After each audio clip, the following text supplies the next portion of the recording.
Eu já tive oportunidade de ouvir de pessoas que hoje pela manhã acordaram meio assim, meio passadas, como se tivessem passado por alguma coisa muito complicada e difícil ontem, porque muitos eleitores estavam realmente ansiosos pelo resultado do primeiro turno. Qualquer mecanismo, qualquer dispositivo republicano ou não, sempre pode ser aprimorado. Gente, né? Vamos perder um pouco essa ficção de achar que nós vamos conseguir ter uma coisa plena para todos. Haverá felicidade na Terra. É muito difícil pensar nisso. É muito difícil você imaginar uma coisa dessa num mundo impermanente como o nosso, está sempre mudando. Então é importantíssimo para nós, especialmente aqueles que têm uma prática, os que não têm também é importante, é ter algumas estratégias para não permitir que os caras que estão brigando pelo poder não estraguem a nossa tranquilidade, o nosso bem-estar.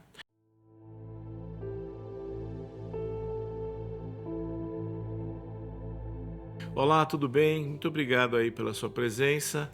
Eu pediria que antes que a gente entrasse no nosso tema propriamente dito, que é polarização política, que você desse um like, que você compartilhasse, que você comentasse, desse alguma manifestação, porque isso enriquece o nosso algoritmo junto à plataforma.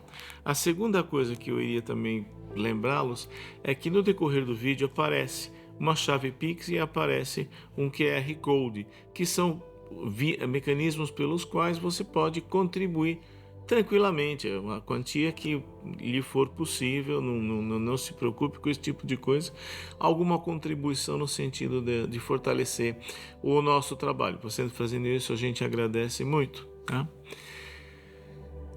Então, já demos um tempinho para você fazer isso, então agora vamos para nosso vídeo propriamente dito. Então, hoje é o dia seguinte, esse vídeo está sendo gravado no dia seguinte às eleições municipais no Brasil. E nós somos de São Paulo, eu sou de São Paulo, nós tivemos aqui as eleições em São Paulo, que foram bastante tensas, que foram bastante disputadas, né? Eu já tive oportunidade de ouvir de pessoas que hoje pela manhã acordaram meio passadas, como se tivessem passado por alguma coisa muito complicada e difícil ontem. E passaram mesmo, né? Não foi um jogo de futebol, não foi uma final de Copa do Mundo, mas nós tivemos que nos deslocar de nossas casas, irmos ao colégio eleitoral, votar e depois ver os resultados, porque muitos eleitores estavam realmente ansiosos pelo resultado do primeiro turno. Bom, isto dito, nós percebemos que estamos entrando na fase mais acirrada da eleição, que é o segundo turno. O segundo turno é sempre muito acirrado. A tendência é nós nos estressarmos mais do que é o caso. Vejam, é claro que preocupante, ou o que você quiser, colocar o nome que você quiser, mas o que nós não podemos fazer, e é a que este canal se dedica, é nos permitir adoecer por conta disso. Mas adoecer? Sim, veja, há estudos, inclusive alguns publicados por mim, pela equipe que pesquisa comigo, alguns trabalhos têm mostrado que o estresse psicológico per se aumenta enzimas inflamatórias e que a pacificação aumenta enzimas inflamatórias e diminui enzimas anti-inflamatórias. Um dia a gente vai conversar sobre isso. Então, o estresse ele favorece um ambiente inflamado celular, nos neurônios também. E isto pode não ser a coisa mais recomendável. Então é importantíssimo para nós, especialmente aqueles que têm uma prática, né? Os que não têm também é importante, é ter algumas estratégias para não permitir que os caras que estão brigando pelo poder, né, esses caras não estraguem a nossa tranquilidade, o nosso bem-estar. Então eu começaria com o seguinte: então todo mundo fala que a polarização é uma coisa ruim, o país está polarizado, precisa deixar de estar polarizado, né? Bom, o que é polarização, hein? Para começo de conversa, o que é polarização? Porque o futebol brasileiro é polarizado desde que eu nasci. Desde que eu nasci, você tem lá um número de clubes disputando o Campeonato Brasileiro, querendo ir para a Libertadores, etc. E desde que eu me conheço por gente, o mundo do futebol é um mundo polarizado. E é o que move, né? É o que move aquilo. Então é muito estranho quando alguém vem falar de polarização como uma coisa nefasta. Porque a palavra polarização, ela vem da palavra eixo, polos. Polos significa eixo. Então, o polo tem uma função organizatória. Polo norte e polo sul. A parte de cima da Terra, a parte de baixo da Terra. Mas por quê? Porque são os dois pontos da crosta terrestre que menos se mexem no decorrer de um dia ou de um ano. Então, a Terra gira em torno de um eixo estabelecido por dois polos. Mas a palavra polo quer dizer eixo. Então não precisa ter nem dois. Pela palavra no grego seria... O polos seria a linha imaginária que liga o polo norte ao polo sul. Bom, isto colocado, nós percebemos que é uma forma de pensar extremamente organizatória. No Reino Unido nós temos o partido Labour, que é na verdade uma grande coligação, tem partidos menores, mas que se juntam em torno do Labour, e tem o Conservative, que é o outro polo também, que você tem uma agremiação. Então você tem ali o Reino Unido, todas as eleições são totalmente polarizadas. Você vê aquele parlamento, o parlamento está totalmente polarizado. E os caras estão lá, numa boa, conversando, tentando resolver.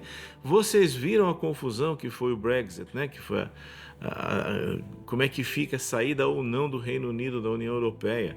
A confusão. Você imagina a polarização que eles tinham lá dentro?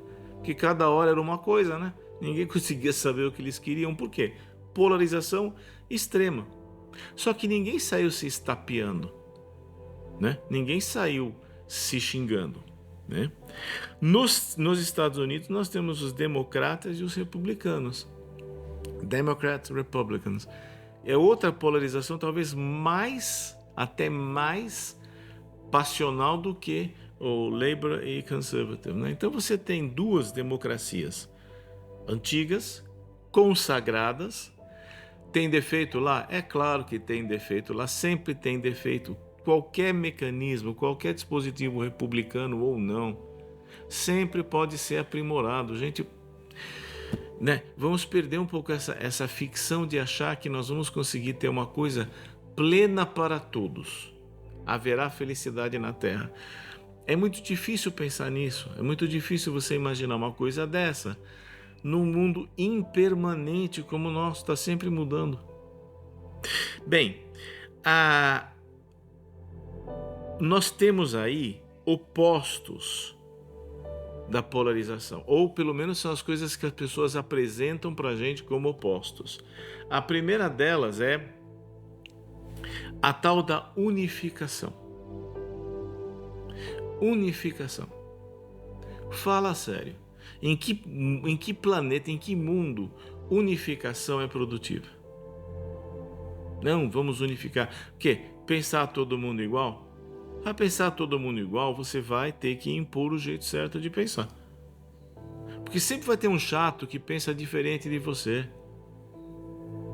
Às vezes o chato é você, não é ele, mas ele aparece para você como um chato. Que unificação, que papo é esse? Não tem porquê. Unificar o quê? A disposição? Unificar a política? O que é isso?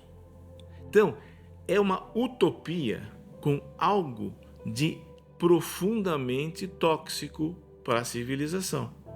E todas as vezes que nós tivermos uma experiência em que existe uma opinião oficial, você vai encontrar logo abaixo da superfície, você vai encontrar uma série de problemas gravíssimos.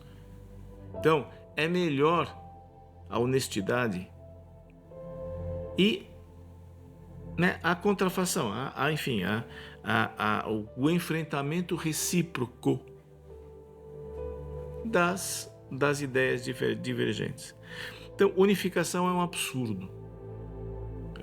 Não tem porquê. 2. Outro oposto, consenso.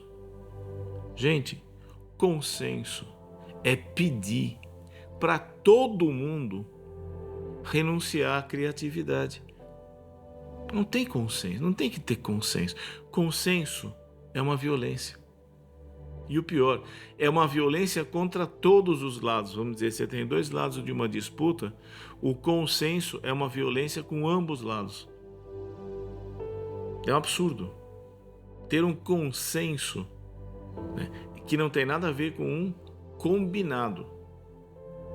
Então, eu acho que o rio Tietê deve ser despoluído.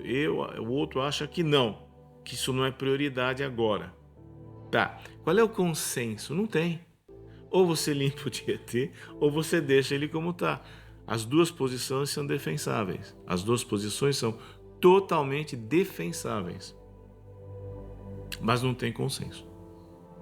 Então existe uma parte perdedora, aspas, é aquela que não vê seus anseios atendidos, e tem uma parte vencedora que supostamente vê os seus anseios atendidos.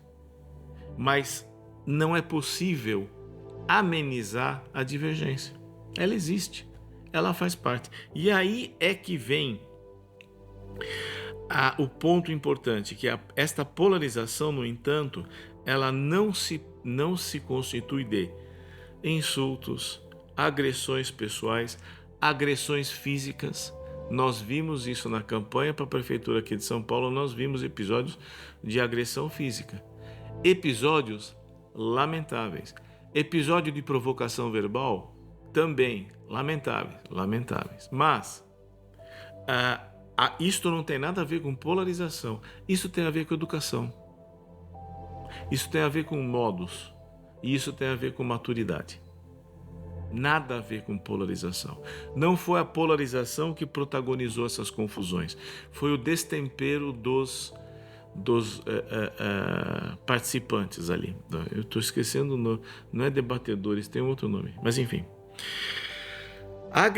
Outra coisa, a polarização, ela também não é agressiva, mas aqui vale a pena dividir uma coisa, né? Existe o aggressiveness e existe o aggressivity. O inglês deixa isso claro, que seria algo como agressividade e agressivez, uma coisa assim, vamos dizer. Que uma é a agressividade da proatividade. É impossível eu ser proativo, é impossível eu me lançar nas coisas sem fazer isso com uma certa agressividade. Agressividade é sair de onde eu estou e modificar o meio ambiente para que o meio ambiente seja mais favorável a mim. Então, a minha aldeia neolítica, pré-histórica, a minha aldeia, a água está muito longe, eu não faço a água perto do rio, porque senão a água sobe e molha a aldeia. Então o que eu faço? Eu desenvolvo um mecanismo de trazer continuamente água por uma cisterna que eu deixo do lado da aldeia. Aí lá na cisterna tem água para todo mundo usar. Então, esta que é. Um vai lá e fica enchendo o dia todo a água, e os outros não precisam ir lá toda vez que precisa pegar água, andar 500 metros e voltar. Então, isto é agressivo. Você não foi hostil, você não foi violento, você não foi truculento. Você foi agressivo. Depois existe a outra agressividade, que é a agressividade violenta, brutal. A agressividade que pretende destruir o oponente. Uma das coisas mais agressivas que existe, nesse sentido da agressividade proativa, é eu ir até o supermercado comprar alguma coisa para trazer para casa e fazer a janta para minha família. Isso é altamente agressivo, porque é um comportamento complexo que envolve uma série de fatores e que eu modifico o ambiente para favorecer para minha família. Tá frio à noite? Eu pego minha família, vou lá, coloco um cobertor nos meus filhos. Isso é altamente agressivo, mas não é violento. Então é muito importante a gente resgatar que na vida política a agressividade faz parte, mas não a violência. A outra coisa é o seguinte: eu posso ser profundamente crítico às ideias de alguém, eu não preciso ser crítico àquela pessoa. Eu não preciso difamá-la. Eu não preciso ridicularizá-la. Eu posso simplesmente me colocar de uma maneira mais... Ou eu posso criticar as ideias, porque, francamente falando, a gente que assiste propaganda eleitoral, a gente que acompanha o que político fala nesse país, a gente sabe que de vez em quando saem coisas ridículas da boca desses caras. O que a gente ouve de besteira, mas você não precisa criticar a pessoa dele, você pode criticar o campo ideológico, você pode criticar as ideias dele, as atitudes dele, não ele propriamente dito. É uma diferença. Quem pratica ou quem tem o hábito do insight vai perceber que existe uma diferença muito grande aí, e um caminho é libertador e o outro é constritivo, é ruim. Depois, a polarização ela pode ser pragmática ou ela pode ser ideológica. E cada vez mais nós estamos vendo. A ideológica fazia par com a partidária. E você vê cada vez mais que as pessoas estão se orientando por ideias e por valores. Não adianta nada lá o cara ir lá falar de paz e de não sei o que, não sei o que, não sei o que. O cara foi preso, condenado, cumpriu pena. Não é um cara que pode chegar e não tem moral para ficar falando sobre equanimidade, sobre outros fatores. Não tem. Por quê? Porque nós nos baseamos em valores. Um cara que reinou a ponto de ser preso não pode ser alguém que se conduz de uma maneira exemplar. Não tem. Né? Então, cada vez mais nós estamos nos voltando a uma polarização pragmática. Nós queremos resolver a poluição do Rio Tietê, não importa se pela via de um projeto com uma ideologia, se é o projeto de outra ideologia, nós queremos a água do rio limpa, por exemplo. Bem, por fim, nós temos também a polarização com interesse, e aqui é um outro capítulo no qual a gente vai bater, que é o seguinte: o cara é a favor desse ou daquele candidato porque ele deriva vantagens diretas ou indiretas da eleição do cara. Então eu tenho lá uma empresa, eu tenho um interesse econômico que é assegurado se determinado candidato ganhar. Isto é algo para se ter muita atenção e é alguém com quem não se deve discutir. Porque a discussão dele está num patamar completamente diferente do seu. Você está votando pensando no imposto que você paga e ele está votando pensando no ganho que ele tem por conta do alinhamento político dele. Por fim, o que eu diria é o seguinte: que você diz, olha, eu sou de direita, eu sou de esquerda, eu voto em X, eu voto em Y.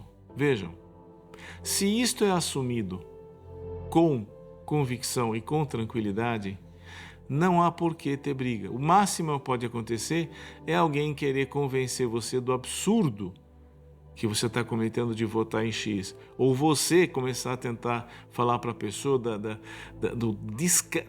absurdo que a pessoa está fazendo de votar em Y.